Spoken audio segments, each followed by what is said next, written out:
Hello friends, इससे पहले वाले ब्लॉग में मैंने शेयर किया था आपके साथ स्टोरी श्रीमती खुर्शीद भावनगरी की और उनके दोनों बेटों और उनके पति की।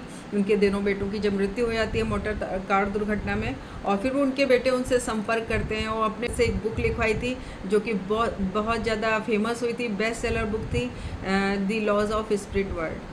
तो इस बुक का मैं रिव्यू इस पार्ट में कर रही हूँ। इसका 2 पार्ट में रिव्यू करूँगी क्योंकि ये बुक इतनी ज़्यादा बड़ी है, इतनी समझने वाली है, तो इतनी इंटरेस्टिंग है और बहुत सिंपल है।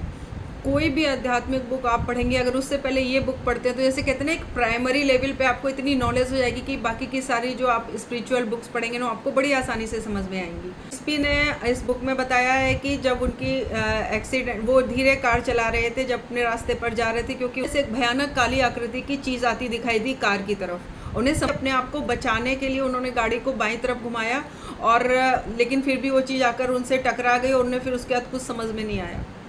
जब उनकी आँख खुली तो उन्होंने देखा कि वो घास पर खड़े हुए हैं, और उन्होंने फिर उधर उधर देखा तो उन्होंने नीचे अपने शरीर को घास पर पड़ा पाया, तो उनको समझ में आ गया कि उनकी मृत्यु हो चुकी है। वो अपने भौतिक शरीर के पास खड़े हुए थे। उन्होंने थोड़ी देर इधर उधर देखा, उन्होंने देखा उनकी कार का एक्सीडेंट हो चुका था, तो बगल में रत्तू को भी खड़े पाया। आत्मा जो उनके बगल में खड़ी हुई थी वो रत्तू जैसी लग रही थी। तो उन्होंने कहा कि आप कौन हैं। जब उन्होंने इस तरह का, उनको लगा ये रत्तू नहीं है, तो उन्होंने कहा आप कौन हैं। तो उन्होंने कहा कि मैं तुम्हारा नाना हूँ। तो उन्होंने बहुत गौर से, वो काफ़ी यंग लग रहे थे, जैसे कि 30 साल के हुआ हूँ, और वो रत्तू जैसे लग रहे थे कुछ कुछ। तो उन्होंने कहा मैं तुम्हें लेने आया हूँ। आके उन्होंने देखा कि रत्तू भी उनके पास आकर खड़ा हो गया। दोनों बच्चों को चिंता हो रही थी, दोनों बेटों को, कि उनके बाद उनकी माँ का और उनके पिता का क्या होगा। लेकिन उसके बाद फिर एक उच्च भली आत्मा आई और उनको अपने साथ लेकर चली गई। उन्होंने विस्पी और रत्तू से कहा कि अपनी आंखें बंद कर लो, और उसके बाद वो, उनका शरीर एकदम हल्का था और वो ऊपर की तरफ उड़ने लग गए। और थोड़ी देर बाद जब उनसे आंखें खोल लेने को कहा तो उन्होंने आंखें खोली, तो उन्होंने आपको एक बहुत सुंदर दुनिया में पाया जिसे कि जीवात्मा जगत कहते हैं। तो फिर उन्होंने उस जीवात्मा जगत में क्या अनुभव किया, कैसा था जीवात्मा जगत, ये सारा इस पुस्तक में वर्णन है। अब 10 पॉइंट में इसमें डिस्कस करूंगी कि ये बुक मुझे इतनी इंटरेस्टिंग क्यों लगी। इन 10 पॉइंट्स को सुनकर आप समझ जाएंगे, और बाकी के 10 पॉइंट मैं सेकंड पार्ट में बताने वाली हूँ। फर्स्ट पॉइंट है ईश्वर के सच्चे नियम। तो इस पुस्तक में ईश्वर के नियमों के बारे में बताया गया है, जैसे कि ईश्वर के नियम क्या हैं। ईश्वर, अगर आप अच्छाई करेंगे, अच्छे व्यक्ति हैं, तो आपको उसका अच्छा फल मिलेगा। आप एक अच्छा इंसान बनने की कोशिश करते हैं तो, और या अच्छे इंसान हैं। लेकिन अगर आप बुरे इंसान हैं और लेकिन आपको लगता है कि आप बुरे इंसान हैं, तो आप अच्छा बनने की कोशिश करते हैं, तो ईश्वर आपका पूरा साथ देते हैं। दूसरा पॉइंट है ईश्वर का न्याय। ईश्वर का न्याय सबके लिए बराबर होता है, कोई भी ईश्वर के लिए छोटा या बड़ा नहीं होता। ईश्वर से कुछ भी छुपा नहीं है। दुनिया में आप दूसरे लोगों को भले बने रहकर दूसरों को मूर्ख बना सकते हैं और धोखा दे सकते हैं, लेकिन ईश्वर आपको पहचानते हैं। तो आप जैसे भी हैं, आपका न्याय होता है। यहाँ ईश्वर की आंखों से छुपा हुआ नहीं है। जो इंसान यहाँ पर हो सकता है बहुत, जिसका नाम हो, बहुत उसको दानी समझा जाता हो, बहुत अच्छा इंसान हो, लेकिन वो कुछ गलत काम करता रहा हो और सिर्फ इसको पर्दा डालने के लिए अपने गलत कामों को इस तरह के काम करता है, तो उसको स्वर्ग तो क्या, मतलब वो निम्नतर लोकों में जाएगा। लेकिन जो आपका अवचेतन मन है, ये सारे के सारे जो आपके कार्य हैं ना, उसको पता है कि आप क्या अच्छे और बुरे कार्य कर रहे हैं। उन कार्यों का पता होता है। अवचेतन मन को ही ईश्वर न्याय करने देते हैं, और इस तरह से ईश्वर के न्याय के बारे में बहुत अच्छे से समझाया गया है। तो 8 पॉइंट है जीवात्मा जगत के बारे में और जीवात्माओं के बारे में। उसमें कहा गया है कि जीवात्मा जगत में जो जीवात्माएं होती हैं, वो वहाँ रहकर अपनी उन्नति का प्रयास करती रहती हैं, लेकिन और इसके साथ ही, क्योंकि वो उनके अंदर शक्ति प्राप्त होती है उनको, कि वो बिना कहे आपस में एक दूसरे के बारे में नहीं जान सकते, लेकिन जो आत्माएं होती हैं अच्छी तरह से दूसरी आत्माओं के बारे में जानती हैं। टेलीपैथी की शक्ति के द्वारा किसके मन में क्या चल रहा है उन्हें अच्छी तरह से पता होता है। इसी तरह यहाँ धरती पर भी किसके मन में क्या चल रहा है वो जान और समझ सकती हैं। जीवात्मा जगत को उन्होंने बताया कि उसमें 7 लोक होते हैं। जीवात्मा, पहला लोक होता है, पहले तल का लोक होता है, वो सबसे ज़्यादा निम्नतम स्तर का होता है, और जो सबसे ऊपर का लोक होता है वो 7वां तल होता है। लोक में, प्रत्येक लोक में 10 स्तर होते हैं। जो प्रथम लोक होता है वो सबसे ज़्यादा निम्नतर और सबसे अंधकारपूर्ण होता है, सबसे ज़्यादा अंधेरा होता है, और ये पृथ्वी के सबसे नज़दीक भी होता है। यहाँ पर जो जीवात्माएं होती हैं, विकृत शरीर, दुष्ट और कुविचारों से भरे मन वाली मनुष्य आत्माएं होती हैं। यानी जिन मनुष्यों ने बहुत ज़्यादा क्रूरतम अपराध किए हैं, पाप किए हैं, ऐसे मनुष्य जो होते हैं ये प्रथम लोक में जाते हैं। और इनके जो शरीर होते हैं बहुत भारी होते हैं, ये बंजर इलाके में रहते हैं बताया गया है, और चट्टानों पर रेंगते रहते हैं। एक विकृत रूप वाले जंतुओं के रूप में ये आत्माएं रहती हैं। दूसरे लोक के बारे में बताया गया, ये भी भयानक होता है, लेकिन प्रथम लोक जितना अंधेरा नहीं होता, लेकिन यहाँ रहने वाली आत्माओं के शरीर उतने विकृत और भारी नहीं होते। और लेकिन इनका ये भी यहाँ पथरीली गुफाएं होती हैं, और यहाँ पर भी जो ऐसे अपराधी और कहते हैं ना घृणित विचारों वाले, घृणित पापों को किए हुए लोग यहाँ पर आते हैं। तीसरा लोग थोड़ा बेहतर होता है, रोशनी यहाँ भी नहीं होती, लेकिन यहाँ के लोगों के शरीर पहले और दूसरे लोगों की तुलना में हल्के होते हैं, और वातावरण लेकिन भारी होता है, कोहरे से भरा हुआ होता है। मनुष्य आत्माओं के शरीर होते हैं मनुष्यों की तरह, लेकिन वो बूढ़े और थोड़े अधूरे से नजर आते हैं। तीसरे लोक की आत्माओं में भी एक दूसरे के प्रति जो है दुर्भावना होती है। चौथे लोक के बारे में बताया है कि ये मध्य लोक है, ये पृथ्वी जैसा है, और यहाँ जो मनुष्य अपनी जीवन यात्रा शुरू। पांचवें लोक से बताते हैं स्वर्ग शुरू हो जाता है और धरती के किसी सुंदर स्थान जैसा होता है, और इस लोक की आत्माओं के शरीर हल्के होते हैं और विकृत भी नहीं होती है, और आकाश में हल्की चमक होती है। जो छठवां लोक होता है वो बहुत सुंदर होता है, बिल्कुल स्वर्ग से भी जैसे कहते हैं ना ज़्यादा सुंदर हो, बहुत सुंदर होता है। इसका उन्होंने बहुत सुंदर वर्णन किया हुआ है उसमें। यहाँ पे सारी आत्माएं पूर्ण होती हैं, धूप मतलब हमेशा खिली रहती है, रोशनी होती है, चमकदार ठंडी रोशनी, और लोग मिलके इस तरह से रहते हैं। छठे लोक में वो लोग आते हैं जिनकी जो अंतरात्मा आत्मा है वो बहुत ज़्यादा अच्छी और सच्ची होती है, जिन्होंने बहुत अच्छे कर्म किए हैं, ऐसे लोगों को छठवां लोक मिलता है। और सातवां लोक सबसे ज़्यादा उच्चतम लोक होता है, और कहते हैं ना कि इसकी कल्पना भी नहीं की जा सकती, इतना सुंदर से। विस्पी और जो रत्तु थे वो छठे लोक में आए थे, उनको छठवां लोक मिला था। इन सातों लोकों का बहुत अच्छा वर्णन है। और फिफ्थ पॉइंट, मनुष्य सबकी मदद करना हमारा धर्म है, उसमें उन्होंने ये बताया है उदाहरण देकर, काफ़ी समझाकर विस्तार से, कि सबकी मदद करना हमारा धर्म नहीं है। या मान लीजिए कोई दुष्ट है, पापी व्यक्ति है, आपसे मदद मांग रहा है, तो क्या आपको उसकी मदद करनी चाहिए? उससे ईश्वर प्रसन्न होंगे? नहीं, आपको उसकी मदद नहीं करनी चाहिए। अगर कोई पापी दुष्ट व्यक्ति और आपको बातों में फंसाकर, आपको पता है ये इंसान बुरा है लेकिन रहे हैं, तो ये अच्छी बात नहीं है, आपको उसकी मदद नहीं करनी चाहिए, क्योंकि इस तरह से आप उसकी दुष्टता को बढ़ावा देते हैं। इसमें पुस्तक में बहुत विस्तार से इन जो सारे पॉइंट्स से इनको क्लियर किया गया है, और कि जो लोग बहुत ज़्यादा अपराध करते हैं, निम्नतर लोकों में पहुंच जाते हैं, फिर उनके साथ क्या होता है। कई लोगों को अपनी गलतियों पर जिनको पछतावा होता है, वहाँ जाकर उनके साथ क्या होता है, अगर वो सच्चे दिल से ईश्वर से क्षमा मांग देते तो ईश्वर क्षमा कर देते। कहते हैं ना, सच्चे दिल से ईश्वर से क्षमा मांगो तो ईश्वर क्षमा कर देते हैं। लेकिन उसके बाद जो उनका जन्म होता है, उनको ये बात पता होती है, उनको समझाया जाता है कि अब जो जन्म होगा उनके पापों का हिसाब करने के लिए उनको बोझा ढोने वाले पशुओं के रूप में उनका जन्म होता है, और वो कहते हैं ना अपने पापों का प्रायश्चित करते हैं। उनको इस तरह की योनियां दी जाती है जहाँ वो अपने पापों का प्रायश्चित करके पाप तेजी से कटे आते हैं, लेकिन अगर वो एक्सेप्ट नहीं करते तो उन्हें उन्हीं निम्नतर लोकों में बहुत अपना समय व्यतीत करना पड़ता है। स्वार्थी होना पाप है, दूसरों को धोखा देना पाप है ईश्वर की नज़रों में। लोगों को टॉर्चर करते हैं, मेंटली टॉर्चर करते हैं, उनके हक मार लेते हैं, ये ईश्वर की नज़र में बहुत बड़ा पाप है। तो ये बहुत क्लियर अंडरस्टैंडिंग है। छठवां पॉइंट, क्या शैतान का अस्तित्व होता है?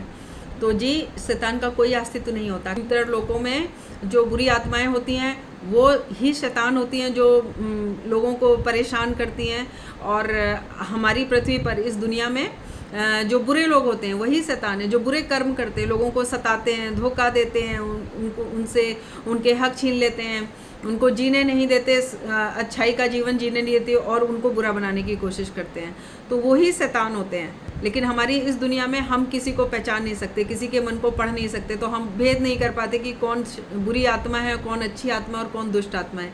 लेकिन जीवात्मा जगत में अच्छी आत्मा, बुरी आत्मा और दुष्ट आत्मा है, वो सब अलग अलग, उनका अलग पता चल जाता है।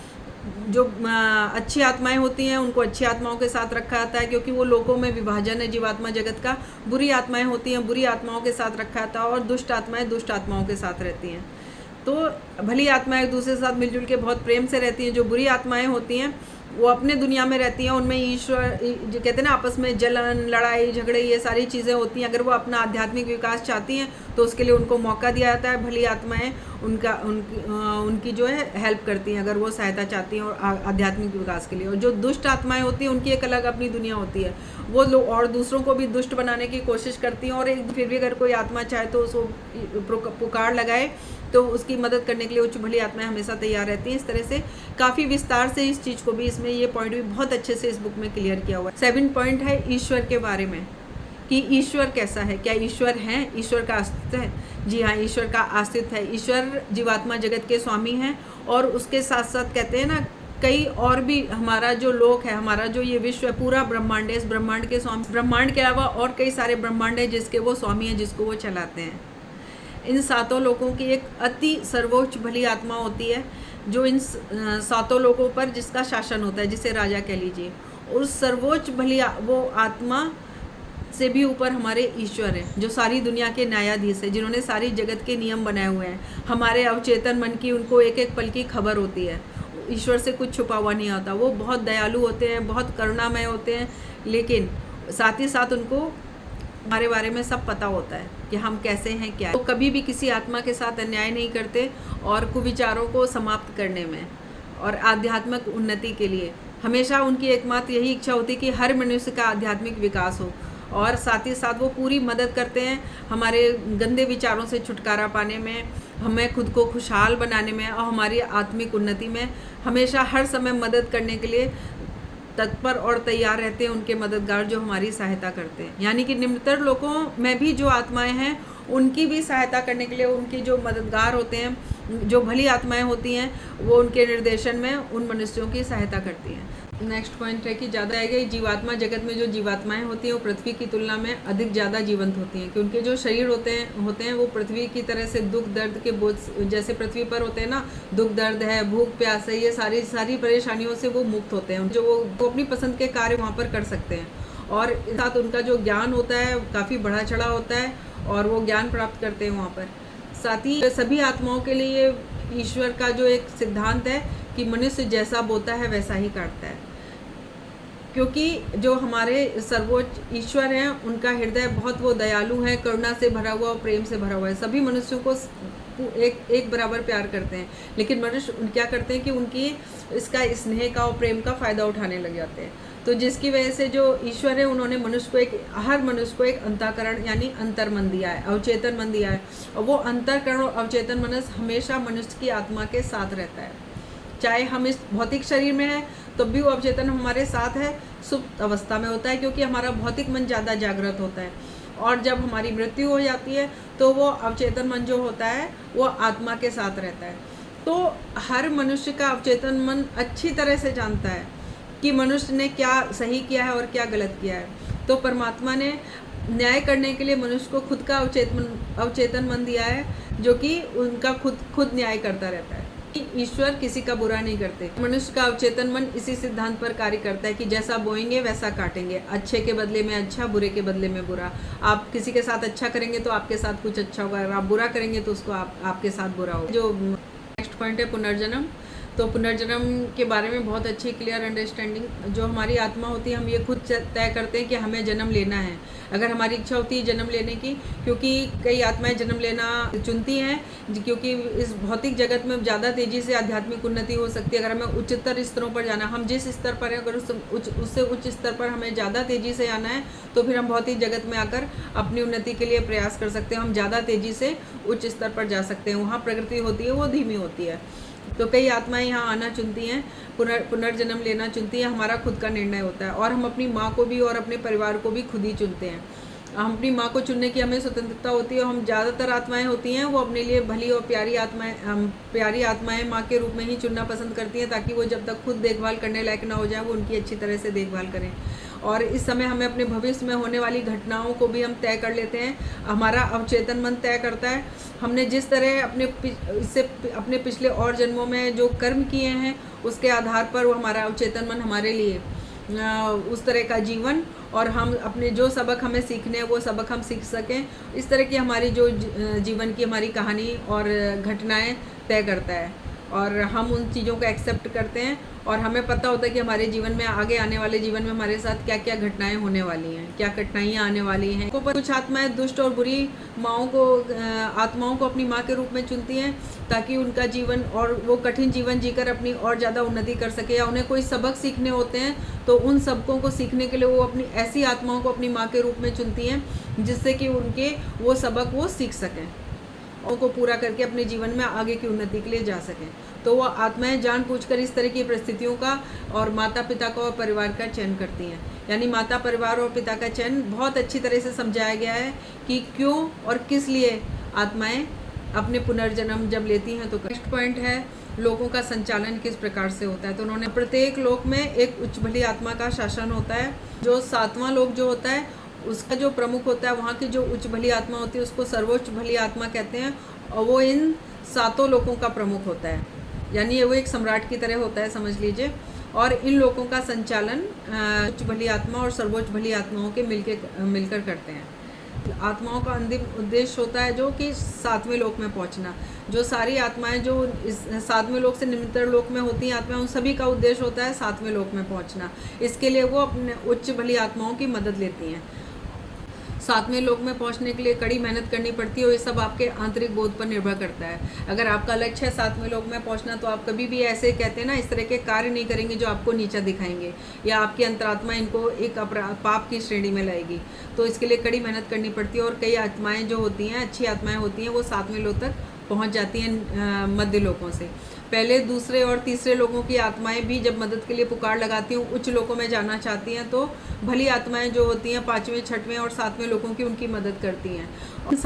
इन सातों लोकों का संचालन किस तरह से होता है, मनुष्य किस तरह के कर्म करे और किस तरह से कर्म करते हुए मृत्यु के बाद भी और मृत्यु से पहले भी वो किस तरह के कर्म करे, जिस तरह से कि वो 7वें लोक में पहुंच जाए, जहां ईश्वर के समीप उसको जाने के लिए वो अपनी तैयारी कर सके। बहुत अच्छी तरह से इस पुस्तक में वर्णन किया गया है कि जो मनुष्य का जो उसकी जो आत्मिक प्रवृत्ति होती है, उसका आत्मिक शरीर का स्वरूप होता है।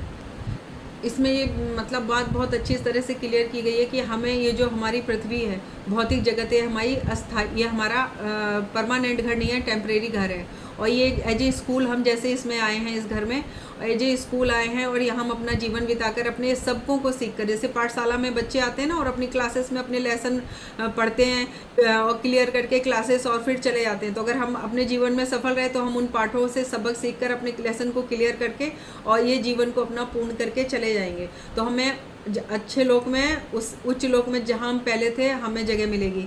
लेकिन अगर हम असफल रह जाते हैं अपने सबकों को सीखने में, तो फिर हमें जो है दोबारा से प्रयास करना होता है। या तो हम उसी लोक में रह जाते हैं जहाँ जिस लोक से हम आए थे, और या तो अगर हमने बुरे कर्म किए, हम अपराध की तरफ मुड़ गए, अपने सरल जीवन जीने के लिए हमें कठिनाइयों वाला जीवन मिला है, अपराध की तरफ मुड़ गए, तो कई बार ऐसे में निम्न लोकों में भी जाना पड़ सकता है।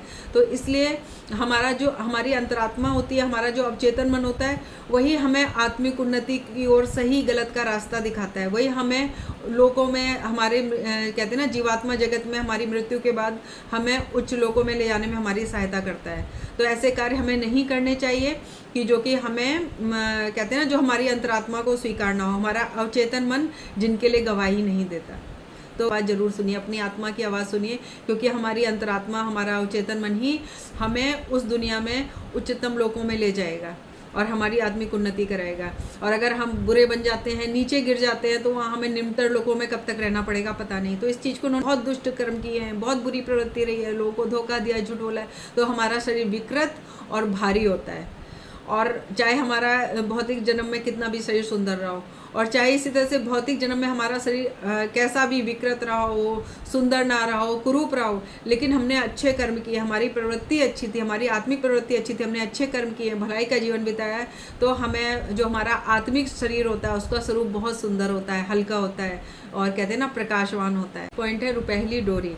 इसमें उन्होंने समझाया है कि उसमें ये बताया है कि जैसे हम लोग जब नींद में होते हैं ना, गहरी नींद में होते हैं, और जब हम सपने नहीं देख रहे होते हैं, तो एक हमारे टाइम होता है नींद का जब हम बहुत ज़्यादा गहरी नींद में होते हैं, तो उस समय हमारा जो आत्मा है, हम जीवात्मा जगत में हमारे जो मृत परिजन होते हैं, हमारे परिजन होते हैं, उनसे हम मिलते हैं, और ये हमारी हर रोज़ हमारी नींद में होता है। इसमें मतलब लिखा है, बताया बुक में कि हम चाहे विश्वास करें या ना करें, लेकिन ऐसा होता है। और उस डोरी के माध्यम से हम निश्चित ऊंचाई तक जा सकते हो, एक लेवल पर जा सकते हैं, एक तल पर निश्चित ऊंचाई तक जाते हैं, वहाँ पर हमारे परिजन हमसे मिलते हैं और उनसे मिलकर हम प्रेरणा प्राप्त करते हो, हमारा मार्गदर्शन करते हैं, हमें भविष्य के बारे में हमें आगाह भी करते हैं, और हमें तसल्ली और सांत्वना भी देते हैं। और उसके बाद फिर हम वापस आ जाते हैं अपनी नींद में। ऐसे जैसे अगर हम नींद से अचानक जागते हैं या किसी भी वजह से नींद से जागते हैं तो फिर हम वापस उसी डोरी की वजह से वापस अपने शरीर में आ जाते हैं। लेकिन ये बात उन्होंने क्लियर करके बताई कि हम केवल उन्हीं प्रियजनों से अपनी नींद में मिलते हैं कि जो हम तो उन्हें प्यार करते हैं, साथ ही वो भी हमें प्यार करते हैं। यानी हम जिन्हें उतना प्यार, जितना हम उनको प्यार करते हैं उतना ही वो हमको प्यार करते हैं, तभी वो आत्मा हमसे मिलने आएगी। हमारा जैसे हम किसी से प्यार करते हैं मगर वो आत्मा हमसे प्यार नहीं करती तो वो फिर हमसे मिलने नहीं आएगी, चाहे वो किसी भी रिश्ते में हो। तो यानी प्यार दो, यानी कि चाहे आपका रिश्ता पति पत्नी का हो, पिता पुत्र का हो, पिता बेटी का हो, माँ बेटी का, या भाई बहन का, या माता पिता, किसी मित्रों का, किसी का भी हो, लेकिन वो आत्मा आपसे मिलने नहीं आएगी। यानी कि अगर हो सकता है इस धरती पर उसने आपसे कहा वो आपसे प्रेम करती हो, लेकिन वहाँ जाकर उसे लगता है कि वो नहीं, आपके साथ कंटिन्यू नहीं रखना चाहती, आपसे वो प्रेम नहीं कर सकती, तो फिर वो आपसे मिलने नहीं आएगी। तो कई बार हम जो सपनों में देखते हैं कि अपने प्रियजनों से मिलते हैं तो वो हमारा वहम नहीं होता है। हम अपने प्रियजनों से मिलते हैं जिसकी स्मृति हमें रह जाती है। हम रोज़, कई बार हमें स्मृति रह जाती है, नहीं रह जाती है, लेकिन हम रोज़ अपने प्रियजनों से मिलते हैं, उनसे मार्गदर्शन प्राप्त करते हैं। और लास्ट पॉइंट है कि हमें धरती पर अच्छा जीवन क्यों बिताना चाहिए, क्योंकि इस धरती पर तो हमें कुछ ही वर्षों के लिए रहना है ना, उसके बाद तो बाकी का जीवन जीवात्मा जगत में बिताना है। तो यहाँ भले ही आप कुछ गलत काम करके खुशहाली से भरा जीवन बिता ले, लेकिन कुछ वर्षों के लिए होगा, बाकी का समय जो है जीवात्मा जगत में निम्नतर लोकों में व्यतीत करना पड़ेगा। तो जो जीवात्मा जगत होता है वो पृथ्वी से काफ़ी ऊंचाई पर होता है। पृथ्वी जो है जीवात्मा जगत से चारों ओर से घिरी रहती है, लेकिन पृथ्वी और जीवात्मा जगत के बीच में 4 लोक और होते हैं। जो सबसे, एक तो जो पृथ्वी के सबसे करीब होता है निम्नतर लोक होता है, उसके बाद दूसरा लोक होता है, फिर तीसरा और फिर चौथा, उसके बाद जो है जीवात्मा जगत शुरू होता है, 5वां, 6वां और 7वां लोक होता है, जो कि कहते हैं ना जीवात्मा जहाँ जाती है, अच्छी आत्माएं जहाँ जाती हैं, वो लोक होता है। तो अगर जीवात्मा जगत में आपको प्रवेश पाना है, मृत्यु के बाद निम्नतर लोकों में नहीं जाना है, तो आपको अपना जीवन अच्छे कर्मों से बिताना है, धोखा नहीं देना है, और क्या सही है क्या गलत है इसमें क्लियर अंडरस्टैंडिंग रखनी है, ये इसमें बताया गया है। और साथ ही ये भी बताया कि नींद में हमें कैसे जो हमारे प्रियजन होते हैं हमें गाइड करते हैं, नींद में कैसे जो कहते हैं ना भली आत्माएं होती हैं हमें गाइड करती हैं, लेकिन जब वो हमसे संपर्क करते हैं। लेकिन जब हम जाग जाते हैं तो हमारा जो अवचेतन मन होता है कई बार उसको याद रख पाता है। अगर अवचेतन मन हमारा स्ट्रांग होता है तो क्लियर याद रखता है, लेकिन अगर हमारा भौतिक मन ज़्यादा स्ट्रांग हो गया होता है, हम ज़्यादा इस संसार में फंसे हुए थे तो हमें कुछ भी याद नहीं रहता। तो वो चाहते हैं स्पिरिचुअल बुक्स पढ़ना, तो मेरी एडवाइस है कि आप इस बुक से स्टार्ट कीजिए, the laws of spirit words. और इस like share and subscribe my channel, और प्लीज़ देखते रहिए। Thank you for watching. नमस्कार।